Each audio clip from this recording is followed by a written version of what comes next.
নমস্কার, আমি রিমা। আমার ছোট্ট চ্যানেল রিমাস ফাইরি টেলে আপনাদের সকলকে অনেক অনেক ওয়েলকাম।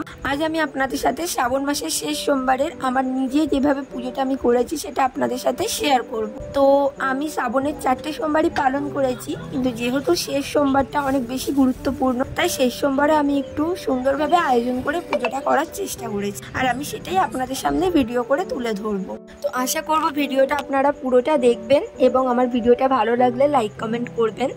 তো চলুন ভিডিওটা শুরু করা যাক। আমরা যতদূর জানি ভোলেনাথের নাম আশুতোষ, কারণ তিনি অল্পতেই সন্তুষ্ট। তাই তো মনে ভক্তি দিয়ে যদি তুমি পুজো করতে পারো, তাহলে তুমি যেভাবেই করো না কেন ভগবান নিশ্চয়ই সন্তুষ্ট হবে। তো সেই রকম আশা মনে রেখেই আমি যতটুকু সম্ভব জোগাড় করে মহাদেবের পুজোর আয়োজন করি, এবং এখানে আমি একটা পঞ্চামৃত তৈরি করি, দুধ, দই, মধু, ঘি এবং গঙ্গার জল মিশ্রিত। তো এখানে আমার সমস্ত পুজোর সব প্রয়োজনীয় জিনিস লাগবে, সমস্ত কিছু আমি এখানে রেখে দিয়েছি। এবং এরপরে আমি একটি ঘটিতে একটি গঙ্গা জলে সামান্য চন্দনের গুঁড়ো মিশিয়ে নিয়েছি, এবং আরও একটি ঘটিতে আমি কর্পূর মিশিয়ে নিয়েছিলাম, কিন্তু সেটা ভিডিও করা হয়নি। তো একটি তামার পাত্রে একটি বেলপাতা রেখে তার উপর মহাদেবকে বসিয়ে, আমি তো সেভাবে মন্ত্র জানি না, তাই আমি প্রতিটা জায়গাতেই একটাই মন্ত্র উচ্চারণ করেছি, ওম নমঃ শিবায়, ওম নমঃ শিবায়, ওম নমঃ শিবায়।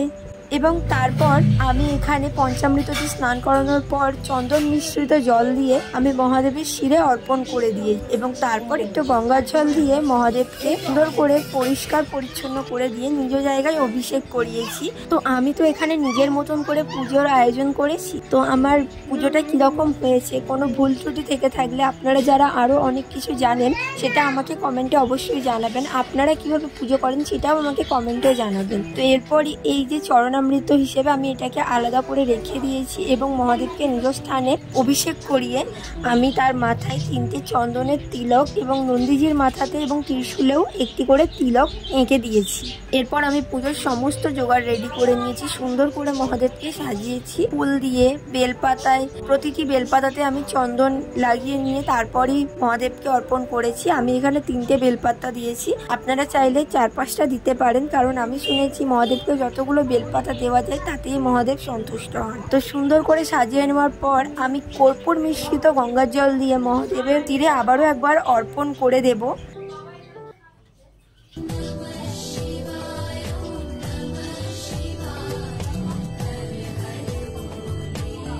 ওম নমঃ শিবায়, ওম নমঃ শিবায়, ওম নমঃ শিবায়। এবং আমি এই ফলগুলো মহাদেবের কাছে ঠেকিয়ে তাকে উৎসর্গ করে দিয়ে এবং একটি ফল তার কাছে আমি প্রদান করলাম। তারপরে প্রদীপ প্রজ্বলন করলাম, প্রদীপ 3বার ঘুরিয়ে আমি আরতি করলাম, আগরবাতি এবং সুগন্ধি ধূপ দিয়েও আমি 3বার তার কাছে প্রদক্ষিণ করিয়ে নিলাম। সেই একইভাবে ওম নমঃ শিবায় বলেই সেটা করলাম। এরপরে আমি সামান্য ঘণ্টা এবং শাঁখ দিয়ে পুজোটা সম্পূর্ণ করলাম।